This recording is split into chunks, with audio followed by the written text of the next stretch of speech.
Dara umalis na papuntang Baguio, mapagpalang araw po muli mga kalingap at kung bago ka pa lamang sa aking channel ay kung pwede pa subscribe naman po maraming salamat.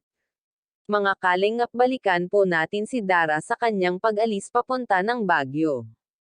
Dahil sa sponsor ni Dara ay nagbigay ito ng pera para lang makasama si Dara papuntang Baguio. At bukod pa doon may mga kasama rin si Dara sa Kalingap Angels na meron din nag-sponsor sa kanila para makasama ito.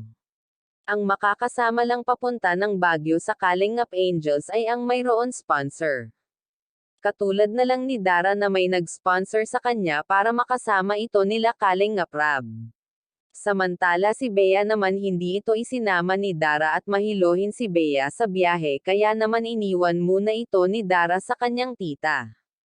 Dadala na lang ng pasalubong si Bea na galing Baguio at pumayag naman si Bea mga kalingap napaka-excited ni Dara dahil sa wakas makakarating na siya sa Baguio.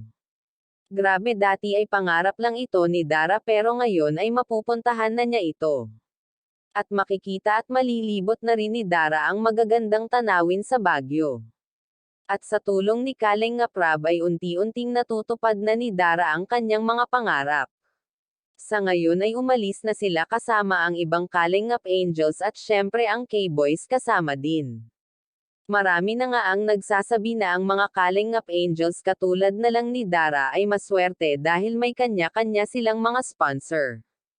Kaya naman maswerte si Dara at katulad na lang ngayon na makakapamasyal na ito si Dara sa ibang lugar, nakatutuwa naman ang Kalingap nakakatulong na sa mahihirap nakakapunta pa sa ibang lugar ang mga beneficiary ni Kalingap Rab, at dito na lang po muna ang update ko pakisuportahan ang ama ng Kalingap na si Val Santos Matubang at anak na si Kalingap Rab maraming salamat po sa panonood.